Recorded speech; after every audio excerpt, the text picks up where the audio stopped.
Да? Это видео. А я потом уберу. Мне меня не слышно сейчас? Слушай тоже. Да? Слушайте, какие капец. Да, все, спасибо большое. Вот у нас наконец подключение. У нас сегодня с вами тема нашей встречи «Деятельность учителя-дефектолога в условиях ВГОС начального общего образования для детей с ограниченными возможностями здоровья». Но прежде чем мы начнем разговор по этой теме, я хочу включить в наш разговор два момента. Один момент такой радостный, приятный. Мне бы хотелось от нашего дефектологического сообщества Республики Коми, города Сыктывкара, поздравить Васьковскую Ларису Васильевну, учителя логопеда специальной коррекционной школы-интернат номер 4 для глухих и слабослышащих города Сыктывкара. Лариса Васильевна сегодня награждена почетным знаком на съезде дефектологов за высокие качества своей профессиональной деятельности. Я хочу от всех коллег и от себя лично поздравить педагога с такой высокой наградой, с тем, что сегодня уже у нас государство научилось оценивать труд дефектологов и пожелать ей, ну, во-первых, здоровья, очень крепкого, сегодня это актуально, во-вторых, творческих успехов и желания заниматься этой трудной деятельностью еще многие-многие годы. Второй момент, я хочу извиниться, что у нас произошла накладка по поводу времени. В двух разных местах было обозначено, в одном 3, в другом 4, но это связано с тем, опять-таки, что вот тут и у нас люди болели, и перерыв такой в работе был. Поэтому я думаю, что мы будем стараться делать так, чтобы больше таких накладок не возникало. И третье. Пришлось очень срочно пересматривать вот содержание нашей сегодняшней встречи в связи с тем, что 11-12 ноября в Москве прошел съезд, 4-й съезд дефектологов. Я пару слов скажу по тому, что мы работали, были участниками съезда в режиме онлайн, мы слушали пленарные заседания, мы слушали заседания на секциях, работу секций. И я хочу отметить, что, вы знаете, все наши проблемы, о которых мы, собственно говоря, говорим, между собой, они были обозначены на съезде. И я думаю, что они так или иначе будут решаться. Потому что называются сроки, когда будут решаться конкретные проблемы. Но вот в ходе нашего сегодняшнего разговора я и буду говорить о том, какие предложения есть по решению определенных проблем. Итак, деятельность учителей-дефектолога в условиях ВГОС ОВЗ. Я хочу обратить внимание на слова Александра Осмолова о том, что такое интеграция и кто главный человек в этой интеграции.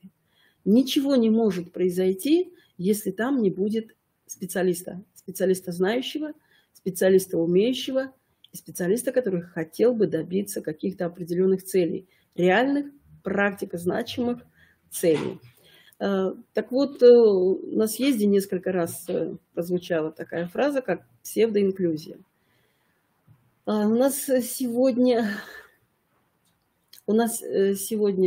да, тут у меня пришли технически меня посмотреть, правильно мы все делаем.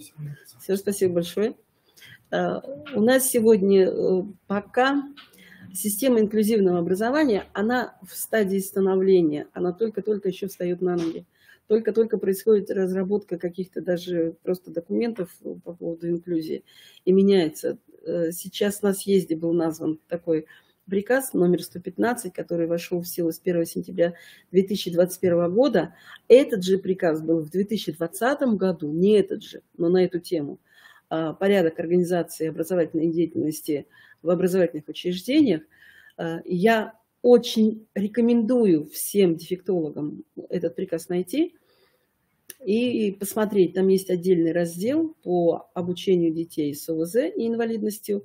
Там прописаны условия, там прописаны требования, там прописаны алгоритмы какие-то действий дефектологов. Очень полезно с этим познакомиться. Кроме всего прочего, я очень рекомендую, уважаемые специалисты, уважаемые дефектологи, вообще начинать свою деятельность с вхождением в правовое поле специальности. Мы постепенно об этом сегодня в течение всего нашего разговора будем говорить. Так вот, почему же появилась такая необходимость создания такого документа, как ВГОС? Федеральный государственный образовательный стандарт – это закон, и его необходимо соблюдать. Но если мы с вами просто-напросто не откроем этот закон и его не почитаем, и его не проработаем, и не изучим, то мало что будем знать, что делать и в какую сторону идти. Почему так важно для дефектолога знать государственный образовательный стандарт и конкретно государственный образовательный стандарт для детей с ОВЗ?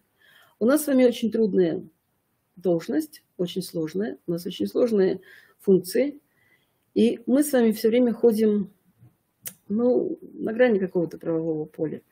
Мы же понимаем, что семья, которая имеет ребенка с ограниченными возможностями здоровья или инвалидностью, это в эмоциональном плане очень сложные люди. С ними очень трудно работать, и мы с вами должны все время соблюдать все нормы закона, во-первых, просто закона. Во-вторых, мы должны знать и соблюдать все нормы правил этических. И для этого нужно очень хорошо знать, что нам, собственно говоря, приписывается. А все, что нам прописано во ВГОС, это нам помогает в первую очередь защитить себя как специалистов и создать те безопасные условия для ребенка, которые приходят к нам для того, чтобы мы ему оказали психолого-педагогическое сопровождение, оказали бы ему помощь. Итак, я уже сказала, что инклюзивное образование сегодня в стадии становления, оно только-только встает на ноги, и по закону, по концепции становления, развития инклюзивного образования, оно должно завершиться к 2030 году. Но осталось у нас времени не очень много. Судя по тому, что происходит, вот сегодня какие вопросы поднимались на съезде, судя по этому, государство решает очень серьезно этот вопрос. Меня, например, удивили некоторые цифры, которые были обозначены, озвучены на съезде. Сегодня у нас с вами по стране работает 22 тысячи учителей-дефектологов, а потребность 26 тысяч. Так вот, сегодня работает меньше дефектологов, чем это нужно в стране. То есть вот к этим 22 тысячам нужно еще 26 тысяч, чтобы цели и задачи инклюзивного образования были реализованы. Несколько раз прозвучала такая интересная фраза, что, к сожалению, наше будущее – это будущее, когда главным специалистом будет учитель-дефектолог. Но думаю, что, может быть, наука и педагогика, и медицина, и психология будет работать так, что мы научимся компенсировать, на всяком случае, легкие случаи, более-менее такие, и выводить детей в социум, давать им образование, давать им профессии. Разрабатывается закон, который позволял бы детям с ОВЗ и инвалидностью, те, которые, естественно, имеют такие возможности, получать второе высшее образование. Вообще задача государства сделать так, чтобы основная масса детей с ОВЗ и инвалидностью, они получили профессиональное образование и получили бы профессию. Итак, учитель-дефектолог у нас на сегодняшний день работает на всех уровнях. Это и в дошкольном образовании, и в начальном образовании, и в среднем общем, и в общем, то есть во всех сферах, во всех уровнях образования. Вот представьте, какие должны быть знания у дефектолога, если он должен работать буквально от 0 до 18 лет, а то и чуть старше. Он должен знать все возрастные требования, все возрастные особенности у детей вот такого временного отрезка. Насколько должен быть специалист, знающий, умеющий, чтобы уметь работать с разными детьми. Это ведь нужно не только потому, что дефектолог работает с детьми какого-то определенного возраста, он должен знать норму. Он должен понимать, насколько эпикризных сроков отстает развитие ребенка определенного возраста, и что ребенок, какая зона ближайшего развития, к чему он ведет того ребенка, с которым он сегодня занимается. Вот это возрастной уровень. Очень сложно. Вот я недаром вынесла сюда вот такое понятие, как учебный план. Если мы с вами работаем с разными возрастами, мы должны знать, кроме нарушений различных развитий, как физических, психических, там, эмоциональных, мы должны еще знать норму. То вот тот самый документ, который называется учебный план, составлять нам приходится достаточно объемный. Нам очень хорошо нужно знать содержание тех дисциплин, с которыми мы находимся. Вот самый простой пример – это мой собственный опыт, когда из дошкольного детства, там я отработала 40 лет в дошкольном детстве, я попала в школу, в среднюю школу, я поняла, что, в общем-то, я не специалист в школе-то. Я не знаю образовательную программу, я не знаю требования просто-напросто к организации образовательного процесса. И поэтому почувствовала себя тем самым молодым специалистом, который пришел, собственно говоря, зная специальность, зная дефектологию, а вот особенности основной школы, вот тут у меня были проблемы. И если у нас дефектолог вынужден бывает работать с разными категориями детей, возрастом, бывает вынужден работать на всех уровнях образования. Вот представьте, опять-таки, какой тот огромный объем знаний, профессиональных навыков он должен иметь. Ну и индивидуальный учебный план – это очень сложная работа, это очень сложное направление деятельности дефектолога, потому что сколько детей, столько индивидуальных учебных планов. У каждого свой набор нарушений, у каждого свои первичные нарушения, вторичные нарушения и так далее. Поэтому во всем этом ориентироваться. Но только тогда, когда дефектолог сможет это сделать качественно, только тогда будет иметь качественный результат своей работы. Так, мы с вами очень долго жили без ВГОС, у нас их не было. А уж тем более никто не говорил нам о том, что какие-то должны быть специальные документы для детей с ОВЗ. И вот с 1 сентября 2016 года начал работать ВГОС начального общего образования для детей с ОВЗ. Нам сказали, что ВГОС для детей дошкольников не будет. Мы надеемся, что будут дальше ВГОСы для детей общего образования, среднего образования. Ну, я знаю, что в перспективе они должны выходить. Мы пока ориентируемся только на ВГОС начального общего образования. И этот документ надо очень хорошо изучить. Потому что он как раз регламентирует вот тот огромный объем знаний, тот навыков, тот огромный объем работы дефектолога, который как будто бы мы должны с вами реализовывать. И очень хорошо, что этот документ вышел. А цель его главная была, почему он вышел только сейчас и почему его не было раньше, по одной простой причине. Впервые в законе об образовании 2012 года была определена работа с детьми с ОВЗ и с детьми-инвалидами. То есть до этого в законах об образовании этих разделов не было. И, собственно говоря, целенаправленно с этой категорией детей в законе это не прописывалось. Впервые появилась та самая 79-я статья в законе об образовании, и на основе необходимо было разработать вот тот самый ВГОС с требованиями для обучения детей с ОВЗ. Естественно,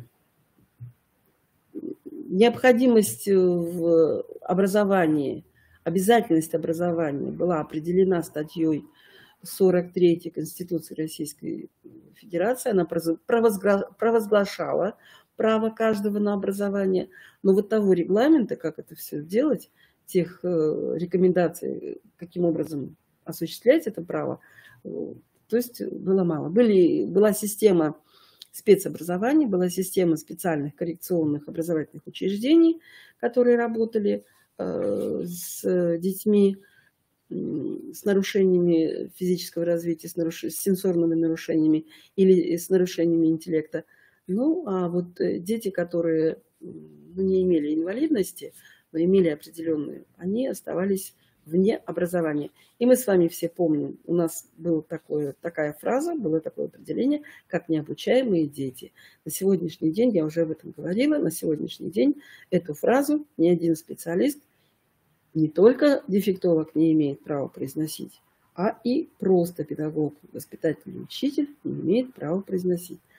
То есть все дети должны быть в правовом поле образования, они должны получать образование то или иное, то или иной уровень. Так, ну вот эти документы еще раз мы с вами посмотрим, которые гарантируют каждому ребенку получение образования. И детям с ограниченными возможностями в том числе. Так, сегодня на съезде было отмечено как положительная черта, то есть было сказано, что с 2012 года было такое направление, как решили, что будет только инклюзивное образование у нас в стране. Слава Богу, сохранили систему спецобразования, и она будет развиваться, и она будет совершенствоваться, система спецобразования, наравне с системой инклюзивного образования. Это мое собственное мнение, я не знаю, можно с ним соглашаться, можно с ним не соглашаться, что не все дети с ОВЗ и инвалидностью могут обучаться в общеобразовательных учреждениях. И очень часто для этих детей получение образования в системе спецучреждений будет для них благом, потому что они там получают определенные профессиональные навыки, они там получают навыки социализации, они получают возможность войти в социум более подготовленными, чем это произойдет пока. Я думаю, что после 30-го года, когда инклюзивное образование у нас будет выстроено, когда оно будет уже качественным, будет достойным, оно сейчас достойно, но просто сегодня пока оно в стадии становления. Спецобразование необходимо сохранять. Сегодня были предложения делать специализированные коррекционные образовательные учреждения ресурсными центрами для общеобразовательных учреждений, где бы специалисты общеобразовательных учреждений могли получать практическую помощь, могли бы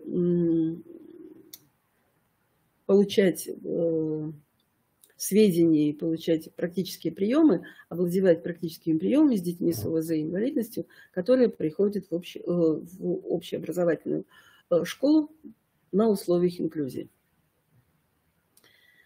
Вот по каждому нормативному ребенку, нормативно развивающемуся ребенку есть требования в образовании. Он осваивает образовательную программу. Собрали класс, установили программу, выбрали программу с учетом мнения родителей, выбрали программу с учетом мнения детей, более старших детей, и эту программу образовательную реализуют. А уж как реализует, это все зависит от возможностей, от способностей ребенка, его прилежности, от того, насколько включается в этот процесс семья, от того, насколько все участники образовательного процесса заинтересованы качественно освоить, получить качественные знания, умения, которые потом помогут ребенку получить какую-то профессиональную подготовку.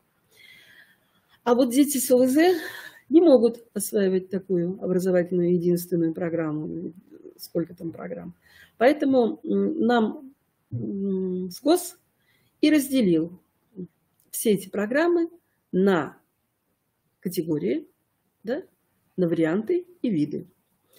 Давайте посмотрим на эту табличку. Мне бы очень хотелось, чтобы эта табличка вообще висела в кабинете у каждого специалиста. То, что нам рекомендует ВГОС, ОВЗ, здесь в этой табличке все собрано. Итак, ВГОС нам определяет, что к нам в образовательное учреждение приходят дети 8 нозологических групп. дети глухие, дети слабослышащие и позднооглохшие. Сюда же сегодня включают детей с кохлеарным имплантом, дети слепые, дети слабовидящие, дети с тяжелыми нарушениями речи, дети с нарушением опорно-двигательного аппарата, дети с задержкой психического развития и дети с расстройствами аутистического спектра. Внутри этих нозологических групп есть еще 4 варианта, 4 уровня обучения. Кроме детей с задержкой психического развития, там 2 уровня, и дети с тяжелыми нарушениями речи, там тоже 2 уровня. Я не знаю, насколько надо подробно давать вот характеристику этой таблички, содержание объяснять этой таблички, но попробуем долго на ней не задерживаться. Итак, смотрите. Сегодня съезд сказал, если у нас работает дефектолог в образовательном учреждении, и нам сегодня у нас может прийти в общеобразовательный класс, в общеобразовательную дошкольную группу, может прийти ребенок с любой патологией, вот 8 нозологических групп, он может к нам прийти любой. Если родители решат, что ребенок может посещать образовательные учреждения в шаговой доступности. Да? Получается, что дефектолог, который работает с детьми, может получить рекомендации по МПК на 9 различных детей. Почему 9 и не 8? Потому что у нас в образовательном учреждении могут прийти дети еще и по ВГОСу для умственно отсталых детей. Один дефектолог. И это реально. На сегодняшний день есть такие примеры, когда и 6, и 7 адаптированных основных образовательных программ можно реализовывать в одном образовательном учреждении, а то и в классе. Так вот, насколько эффективно может работать дефектолог один, который должен знать все эти адаптированные образовательные программы. Поэтому стоит вопрос о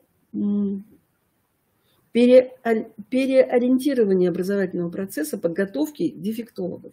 Вот прямо по этой табличке буду говорить. Предлагается, что, ну, понятно, что с глухими детьми, слабослышащими и позднооглохшими будут работать тифлопедагоги. Понятно, что сурдопедагоги, простите. Понятно, что со слепыми и слабовидящими будут работать тифлопедагоги.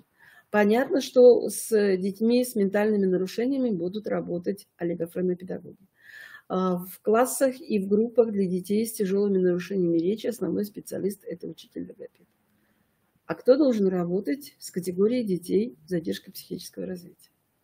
А кто должен работать? Какой дефектолог должен работать с детьми с расстройствами аутистического спектра? Так вот, на съезде было предложение ввести новые специальности, такие как дефектолог по работе с детьми с нарушениями опорно-двигательного аппарата. Дефектолог по работе с детьми с расстройствами, имеющие расстройство аутистического спектра. Вот 8 нозологических групп, 8 разных специальностей дефектологов. И обучение дефектологов вот как раз вести по образу и подобию обучения в медицинских вузах. То есть первый курс или первый и второй курс, когда студенты обучаются по законам общей дефектологии, а потом идет специализация. И дефектолог будет получать... Сегодня есть специализация. Мы знаем, что все дефектологи, обучающиеся на дефектологии, они делятся на сурдопедагогов, тифлопедагогов, олигофренопедагогов и логопедов. Вот еще предлагают включить 4 специальности и обучать эти специальности. Вы знаете, это очень интересно. И, наверное, это правомерно и правомочно. Но тогда встает вопрос. Это в Москве хорошо. Но в Сыктывкаре, наверное, можно еще сделать. А что же нам делать в отдаленных школах? Там, где логопед-то не всегда бывает. Да? Вот поэтому съезд и говорит о том, что необходимо развивать систему сетевого взаимодействия и развивать систему цифровых технологий. И Сегодня каждый дефектолог должен владеть этими цифровыми технологиями. По себе знаю, как это тяжело во все это включаться, во все это врубаться, даже просто освоить словарь, и то бывает очень сложно. Когда люди, компьютерщики, начинают говорить: Господи, не понимаешь, на каком языке ты сам говоришь. Вот. Это одно из тоже требований, которые будут предъявляться к дефектологу. Мало того, что огромный объем знаний возрастных особенностей, огромный объем знаний по дефектологии, по нарушениям, по назальным группам, так и дефектолог должен будет, потому что если мы с вами попадаем в условия отдаленной школы, и там, где нет такого набора вот этих всех 8 дефектологов, и нам нужно будет каким-то образом все-таки для ребенка, нам нужно будет владеть вот этими технологиями, помогать ребенку с теми потребностями, которые у него есть. Сказала, что внутри каждой нозологической группы есть еще 4 варианта. Вот смотрите, 8 групп, да еще вот сколько, собственно говоря, разных детей к нам приходит. И если он, представьте тот объем, который он должен охватить. Теперь посмотрите. Первый вариант – это, как правило, на сегодня по первому варианту дети получают цензовое образование, получают документ образования. Сегодня дети там 2.1, 3.1, 4.1, 5.1, 6.1, 7.1, 8.1. Эти варианты программы, по этим вариантам программы писать АОП на ребенка не надо. Ребенок просто реализует образовательную программу того класса, в котором он обучается. Это, как правило, общеобразовательный класс, общеобразовательная программа. И наравне с другими детьми он получает образование. Так. Второй вариант – это тоже вариант цензовое образование дети получают. Но здесь вы видите, здесь особые требования. Здесь идет пролонгированные сроки обучения. Конкретно посмотрите, 4 года дети с ТНР. Есть классы ТНР, где 5 лет дети учатся, там есть дополнительный класс. Это дети, которым определили программу 5.2. Они обучаются 5 лет в школе. Глухие, слабослышащие и дети с расстройством аутистического спектра могут обучаться 6 лет. Третий вариант – это дети получают сертификат об обучении. Это не цензовое образование.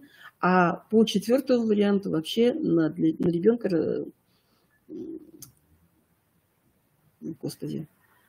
составляется ТИПР. Специальная индивидуальная программа развития. Вот посмотрите еще раз на эту табличку. Естественно, основной специалист здесь будет, как правило, это учитель-дефектолог, который занимается вот по второму, по третьему и по четвертому варианту, при условии, что этот специалист указан в заключении ПМПК. Если к вам пришел ребенок, у него указана программа АОП, и там не указан учитель-дефектолог, или не указан тифлопедагог, или сурдопедагог, или олигофренопедагог, значит, с этим ребенком дефектолог работать просто-напросто не имеет права, потому как это будет нецелевое использование. Если указан в заключении дефектолог, значит, вы обязаны с этим ребенком работать. Кроме того, если в образовательном учреждении нет дефектолога, значит, руководитель должен решать вопрос, как в рамках ли сетевого взаимодействия, в рамках ли, вот опять-таки, дистанционного взаимодействия, ребенок должен получать такую услугу, если он поступил с рекомендациями ПМПК. На детей первого варианта программы составляется только учебный план, где указывается, сколько занятий коррекционных этот ребенок проходит со специалистами, или учителем-логопедом, или учителем-дефектологом. Так, куда мы идем дальше? Это все обусловлено тем, вот как раз почему в ГОС и нам был необходим, потому что вот такое огромное разнообразие нарушений, такое огромное разнообразие трудностей, это от незначительных нарушений, которые в процессе деятельности образовательной у ребенка могут пройти, и ребенок выйдет в обучение в массовой школе по общеобразовательной программе, до тяжелейших случаев, когда ребенок даже не может посещать, собственно говоря, и образовательное учреждение и получать надомное обучение. Так. Кроме всего прочего,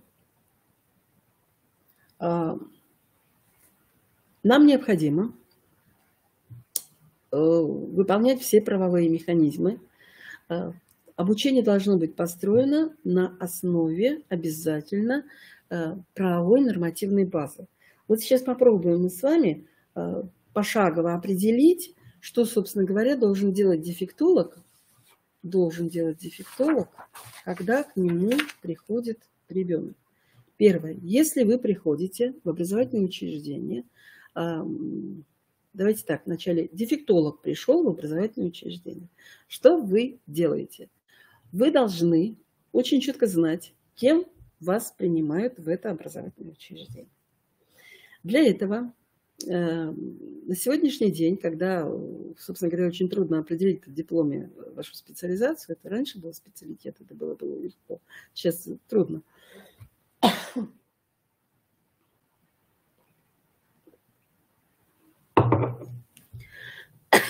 Прошу прощения. Итак, вы приходите в образовательное учреждение. Кем вы туда идете работать? Дефектологом, учителем-логопедом. Что у вас в вашем дипломе показано? Какой уровень образования? Если в вашем дипломе указано, что вы дефектолог дошкольного образовательного учреждения, у вас могут возникнуть трудности при приеме вас в среднюю школу. Или вы должны пройти специальную подготовку.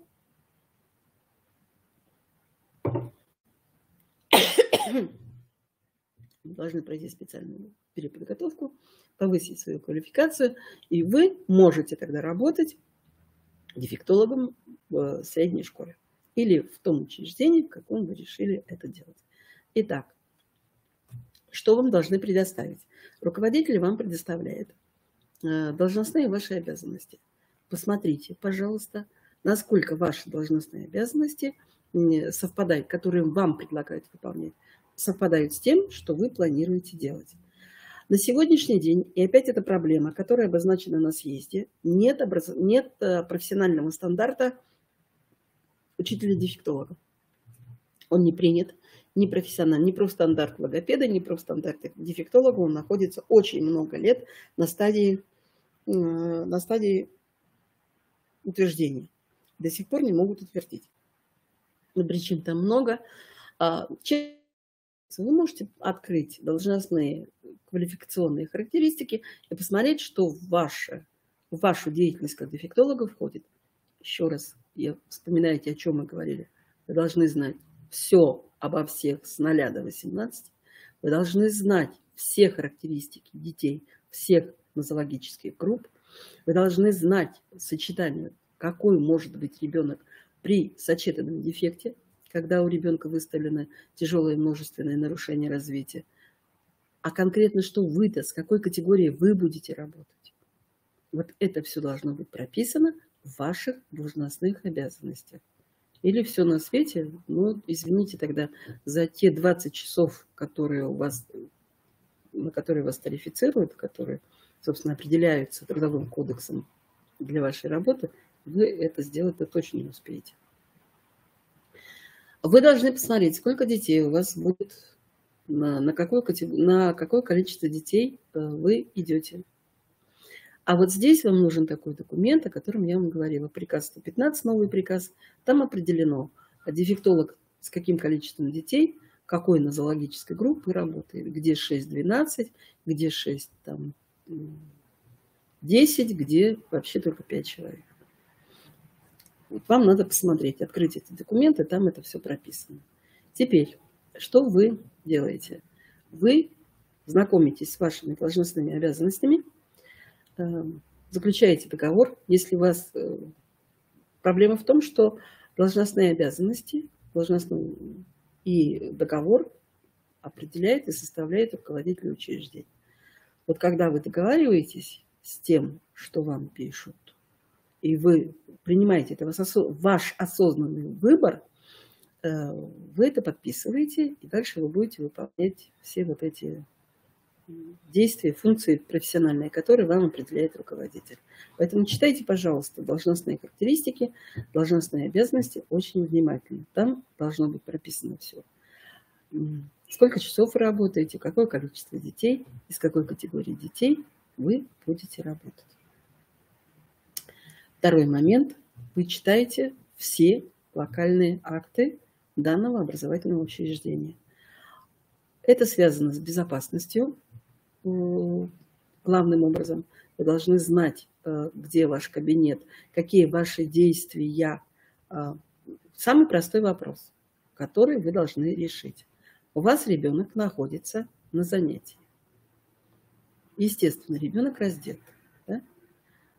В тот момент, когда у вас происходит занятие, звучит пожарная тревога. Вы что делаете? А у вас по вашим обязанностям, по распределению там каких-то обязанностей, кто что делает во время пожарной тревоги, положим, у вас там есть что-то, вы должны выполнять какие-то действия. Вот скажите, пожалуйста, что будете делать в этот момент? Как вы себя вести? Бежать с ребенком в группу и одевать этого ребенка? Что? На сегодняшний день я вам не могу сказать. Потому что это должно быть прописано в тех самых инструкциях, которые вы подписываете. Подписывайте, пожалуйста. А особенно это важно, когда мы говорим о детях с ограниченными возможностями здоровья. Потому что вот в этой кутерьме, в этой панике ребенок, ну, представьте, если у вас ребенок с расстройством аутистического спектра, он, даже услышав просто вот эту страшную вой этой сигнализации, он вам может выдать такой эффект, что вы его, могут произойти непредвиденные какие-то события, и вы не будете знать, как себя вести. Это очень важно. И дефектологу нужно это знать. Какие ваши действия, куда вы идете с этим ребенком, что вы делаете. Это все должно быть прописано в инструкции. А если не прописано, задавайте вопросы руководителю. Потому что вы несете, когда у вас ребенок в кабинете, по дороге из кабинета и по дороге в кабинет, ответственность за охрану здоровья и жизни ребенка несете вы конкретно. Спрос будет с вас. Так. Вот это то, что когда мы приходим в образовательное учреждение. Дальше вы получаете какие-то рекомендации в каждом образовательном учреждении. Если там работает несколько специалистов, дефектологов и логопедов, значит, там есть методическое объединение. Значит, там есть какие-то правила и требования к действиям вашим и к организации вашей коррекционной работы. Вы интересуетесь, как проходит диагностика, есть ли общие требования для проведения диагностики, есть ли общий стимульный материал для проведения диагностики, потому что это опять ваш профессионализм на этом проверяется и очень хорошо показывает вам, насколько вы профессиональны. Потому что пользоваться какими-то методиками, которые не учтены и которые не используют в данном образовательном учреждении, диагностические или коррекционные, или вы не имеете права. Это все должно быть определено в локальных актах. Или в решениях метод объединения, или в решениях педсоветов того учреждения, в которое вы пришли работать. Ну и следующий шаг, это касается не только вновь поступающих, это касается всех. Мы с вами читаем тот документ, который нам вообще близок, как самый нужный, самый важный, это заключение ПМПК.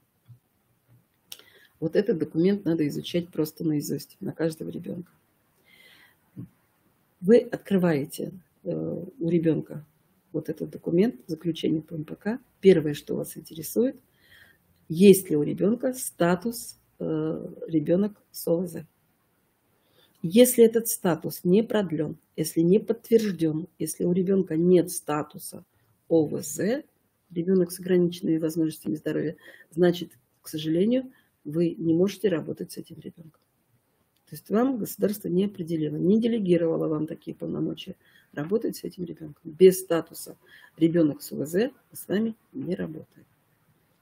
Если у ребенка нет статуса, есть такие дети, у которых нет статуса УВЗ, но есть статус ребенок-инвалид, и у него есть и прав, в которой написано, что в рамках образовательного учреждения ему предоставляются услуги специалистов, значит, вы с этим ребенком тоже можете работать. Ну а если нет этого в заключении, то вы этого ребенка на занятия брать не можете. Я говорю про бюджетные, про государственные учреждения. Те, которые работают на бюджете. Естественно, если это частное учреждение, и там предоставляются платные услуги, там они уже решают все сами. Дальше вам очень важно выяснить, какой вид программы определен этому ребенку. Там, собственно говоря, так и написано. 7.1, 8.1, 8.2. Вот вы прочитали, что у Пети Иванова определена программа 5.2. ТНР, да? И вы с этим ребенком открываете адаптированную основную образовательную программу, которую нам предлагает реестр образовательных программ, работаете по этой программе. Работать по другой программе мы с вами не имеем права. Эти требования к этим программам определены в методических рекомендациях и в требованиях. Мы потом посмотрим эти документы.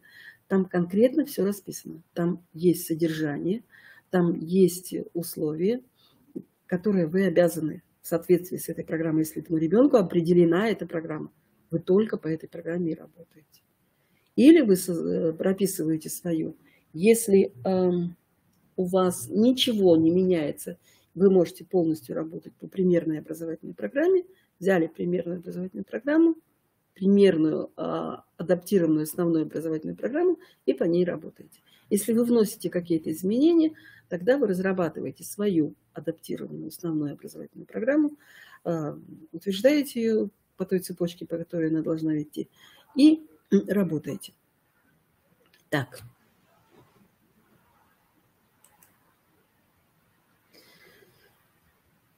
Ну, вот опять-таки, где мы с вами можем все это учитывать? Нам это все прописывает заключение ПМПК.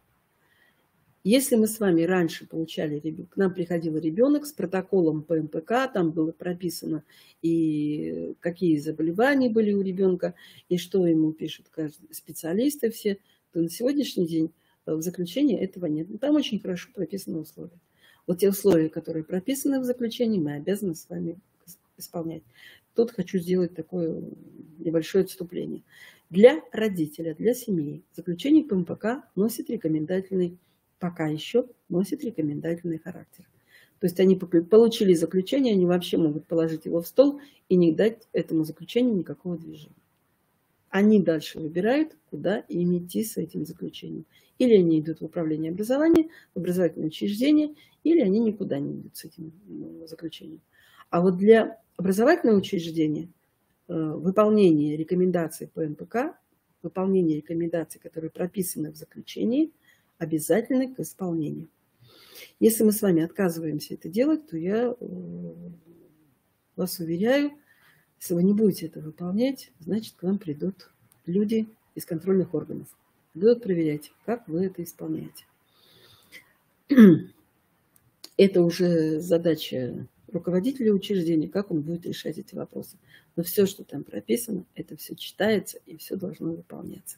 Там очень хорошо прописано, с какими специалистами необходимо, какие специалисты участвуют в психолого-педагогическом сопровождении этого ребенка.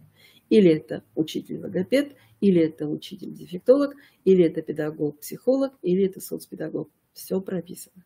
И вот те специалисты, которые там работают, вот эти специалисты и работают с этим ребенком, расписывают на него индивидуальный план, индивидуальный учебный план. И все вместе пишут на ребенка адаптированную образовательную программу, если ребенок обучается в условиях инклюзии. То есть если он включен в группу или с нормативно развивающимися детьми, или он включен в группу и класс с детьми с другой нозологической группы. Тогда все вместе садятся и вот эти вот соединяют. Причем обязательно включение в эту АОП, работа с родителями. Каждый специалист должен определить тот объем, который будет выполнять семья с этим ребенком по тому направлению, за которое он отвечает. Семью обязательно включаем в АОП.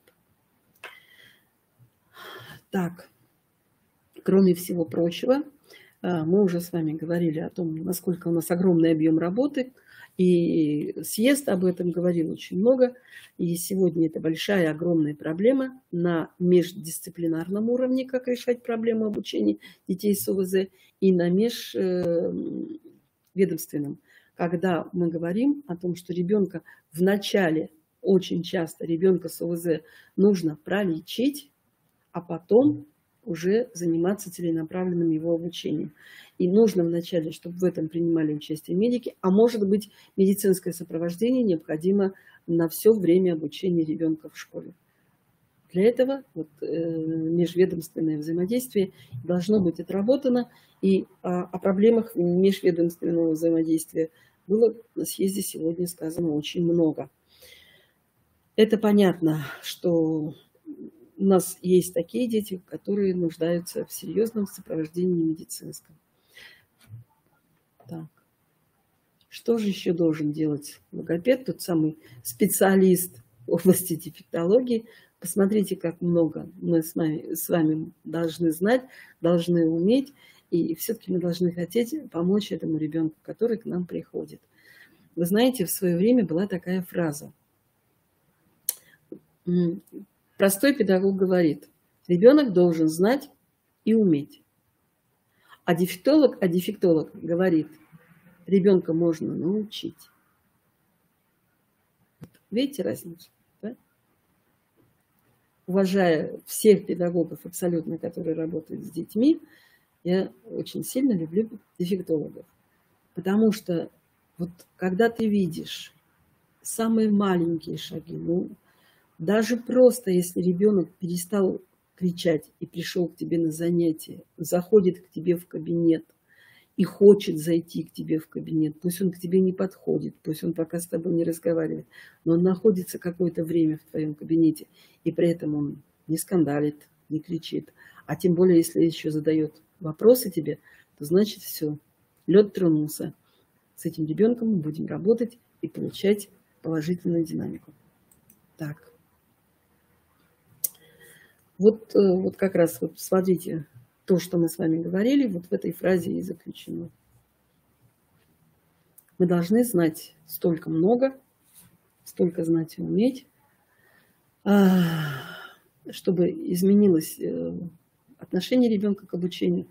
Проблема ведь заключается в том, что очень часто дети, которые к нам приходят, у них по много-много лет есть негативный опыт взаимодействия со взрослыми и негативный опыт взаимодействия с детьми. Мы знаем, что дети речевики, у которых нет речи, да, у которых тяжелые нарушения речи, они где-то уже в 4-5 лет становятся агрессивными только по той причине, что дети их не принимают, они хотят быть принятыми, у них это не получается. И тогда они начинают агрессировать, тогда они начинают драться. И таким образом формируют какое-то определенное негативное отношение взрослых к себе, хотя тут вины-то, собственно говоря, ребенка нет. То есть необходимо реализовать те образовательные потребности, которые у него возникают. Для этого и нужен стандарт. Для этого нужен стандарт. Стандарт нужен еще для того, чтобы у нас было право менять образовательную программу, чтобы ребенок мог переходить из одной образовательной программы в другую. Положим, дети с ЗПР, если правильно организовано обучение, если правильно работают специалисты, узкие специалисты с этим ребенком, он выходит в массовую школу, реализует массовую программу. То же самое с речевиками. Да, собственно говоря, любой ребенок, который к нам пришел по той образовательной программе, которую определил ПМПК, может быть еще раз освидетельствован на ПМПК. Менять программу мы не можем. Мы можем менять только условия, а менять программу может только ПМПК. Мы можем перевести ребенка в другую группу. И такая практика у нас была, когда ребенка с тяжелой патологией, ортопедической, ребенок к нам пришел не ходячим, ребенок не ходил. В процессе медицинского сопровождения, в процессе психолого-педагогического она пошла, естественно, активность ее возросла, там вот такой очень интересный, забавный ребенок, и было принято решение, что мы ее переводим из группы для детей с тяжелыми множественными нарушениями в группу для детей с задержкой психического развития. Это уже другие условия, это другой уровень сложности программы. Возможность реализовать ребенка там будет несколько другая. При этом программа у нее осталась та же самая. Для детей с тяжелыми множественными нарушениями. Но она реализовывала эту программу. С ней специалисты работали по программе уже в группе для детей. Была прописана АОП и ребенок. Потом этот ребенок вообще перешел в группу для детей с нарушением опорно-двигательного аппарата. Вот такие возможности предоставляет стандарт. Потому что там это все прописано, это все нельзя прописать в законе, естественно говоря, такой алгоритм. А стандарт имеет такую возможность. Так, ну и то, что мы с вами должны знать, это те самые образовательные потребности детей с ОВЗ. Первое. Нужно как можно раньше. Ребенок тогда будет социализирован, тогда будет включен в образовательную деятельность, когда мы, взрослые, дефектологи, вот как раз будем стремиться реализовывать эти образовательные потребности. Самое первое – это максимально раннее включение. Как можно раньше. Если мы увидели, что у ребенка какие-то проблемы, должны рекомендовать родителям пройти освидетельствование, пройти медицинское освидетельствование в условиях стационара. Очень часто родители отказываются это делать, а зря. Вот. И включить ребенка в образовательную деятельность. Когда у ребенка есть особые образовательные потребности, мы все время имеем возможность менять содержание образования. Получилось, начал менять, изменились какие-то определенные его умения, навыки, значит, мы идем дальше. Тут надо очень хорошо знать вот ту систему Выгодского, актуальный уровень развития и зона ближайшего развития. Не возрастные особенности и потребности, так как прописано в программе образовательного учреждения, конкретно, скажем, детского сада, что вот в 4 года он должен уметь это, в 5 лет он должен уметь это. Замечательно, это все носит рекомендательный характер. Никто не сказал, что он должен и обязан. Он, может быть, в 4 года и не умеет это делать по каким-то причинам, но при правильной организации психолого-педагогического сопровождения этот ребенок к 7 годам может совершенно адаптированно идти в школу. И будет там успешен. Пусть это будет не 5 с плюсом, а пусть это будет 3 с плюсом, но он будет получать образование и в дальнейшем будет нормально социализирован. Так, специальные методы и приемы. Тут сегодня вот очень много говорят о цифровой педагогике, о компьютерных технологиях. Я думаю, тут главная причина заключается в том, что с компьютером ребенок работает опосредованно. Там нет человека, который оценивает его действия. Машина оценивает никак. Он сам себя через машину. Получилось, не получилось. Умею. То есть там нет негативной оценки. Там просто не получилось не потому, что ты хороший или плохой, а потому что что-то вот надо исправить, и тогда у тебя все получится.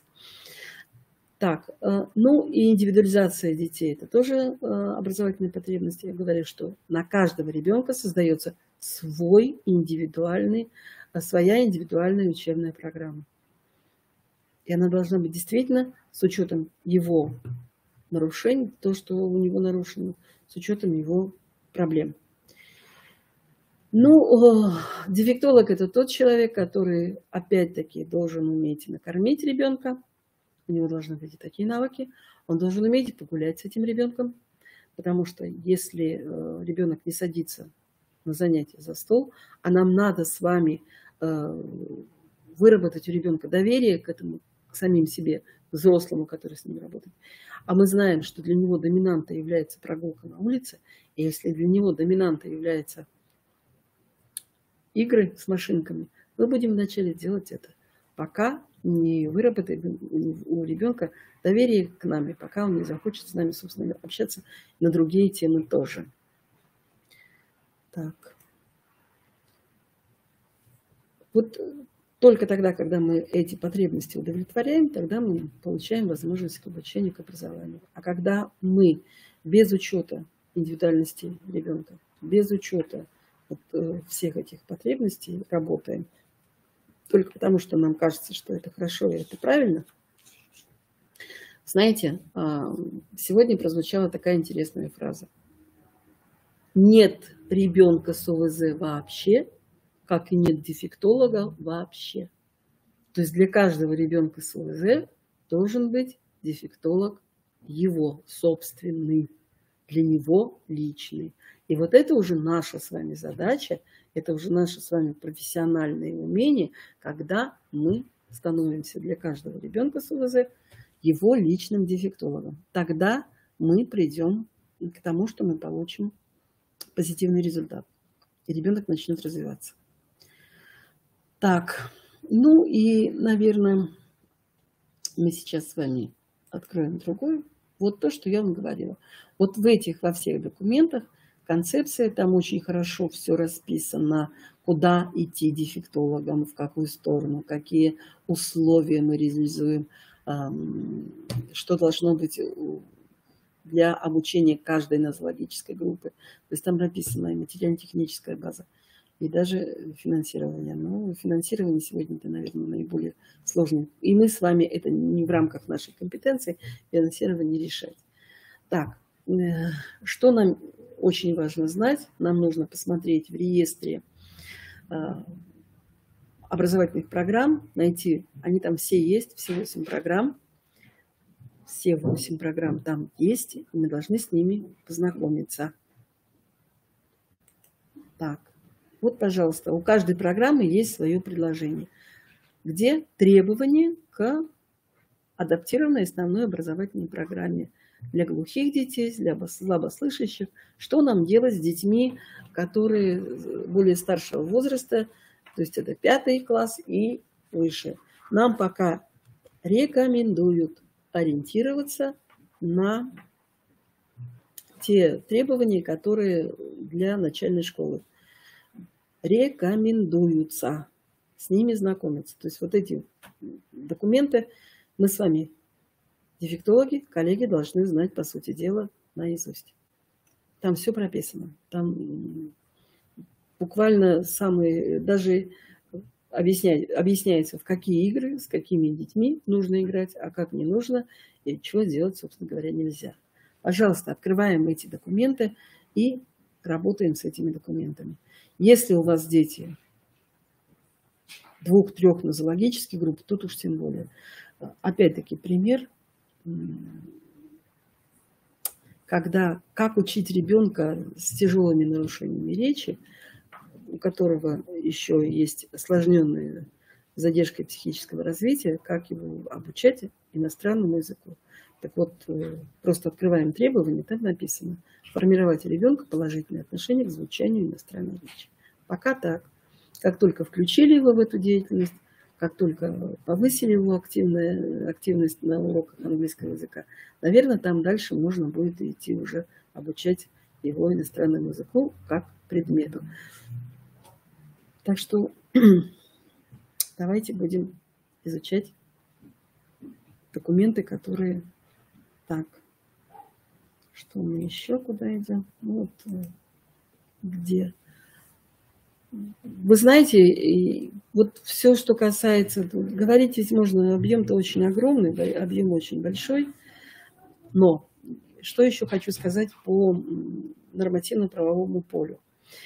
Мы с вами на сегодняшний день все документы, которые касаются деятельности дефектолога, во всех документах написано: Вся наша деятельность строится на заявочной системе родителей, законных представителей. Родитель пишет обязательно заявление на диагностическое обследование, отдельно пишет заявление на организацию коррекционной помощи учителя-дефектолога. У вас это все должно лежать в вот той папочке личной вашего ребенка. Давайте посмотрим, что у вас должно быть. Первое. Заключение ПМПК. И вы должны его знать наизусть. У вас дальше должно быть заявление родителей, законных представителей на проведение диагностического обследования. У вас, опять-таки, то, что как вы проводите диагностику, у вас должны быть внутренние локальные акты. Или вы проводите только в виде наблюдения за ребенком, или вы все-таки проводите какое-то диагностическое экспериментальное исследование. Все должно быть прописано. Дальше. В этой папочке у вас лежит заявление на организацию и проведение коррекционной работы учителя-дефектолога, что родитель с этим согласен. Дальше у вас идет диагностическая карта с теми заключениями, которые вы делаете по уровню развития ребенка. Потом у вас идет индивидуальная программа для данного ребенка. И оно должно соответствовать. Если вы заключение пишете определенным образом, то и программу составляете в соответствии с этим заключением. И это должно просматриваться в вашей диагностической карте. У вас там в папочке должно быть расписание, причем вы знакомитесь с результатами диагностического обследования под подпись родителей. Родители все прекрасно понимают, они знают, что происходит. Они подписывают вашу диагностическую карту. Дальше они подписывают ту программу, они должны знать. И в этой программе я предлагаю вам, в требованиях прописано, что в программе должен быть раздел для родителей, что они делают дома, как они реализуют то, что вы делаете в образовательном учреждении в условиях семьи. Дальше, опять подписано, там везде стоять должны подписи. Дальше, вы знакомите их с расписанием под подпись, как вы работаете с их ребенком, с циклограммой, когда вы работаете, на каких занятиях присутствует ваш ребенок, какие занятия являются обязательными для посещения ребенка. Это все под подпись. Вся работа сегодня с семьей строится на заявочной системе. Все должно быть подписано. Они должны знать, что происходит. И, естественно, родители должны знать, если вы проводите промежуточную диагностику, с результатами промежуточной диагностики, вы должны их познакомить с той динамикой, которая реализуется на ваших занятиях. Вы получаете в процессе вашей коррекционной работы. Если, уважаемые коллеги, если у вас есть какие-то вопросы, мне бы хотелось получить эти вопросы. Потому что, хочется, прям просится еще тема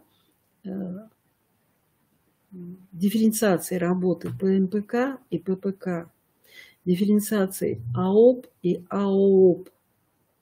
Нужно это об этом говорить? Будем ли с вами еще одну встречу делать с дефектологами на эту тему или нет? Очень бы хотелось получить от вас такой запрос, чтобы вы сказали, да, давайте поговорим еще и на эту тему. А сейчас я благодарю всех, кто меня слушал. Я поздравляю вас с наступающими праздниками и учителей праздника, профессиональными праздниками учителей-дефектологов и учителей-логопедов. И в первую очередь я желаю вам огромного здоровья и каждый день радоваться каждому дню. Научиться радоваться. Вот это самое главное в нашей, а тем более в нашей работе. Она такая сложная, она такая трудная, но в ней столько много причин радоваться. Давайте будем искать эти причины для радости. Всего доброго, до свидания.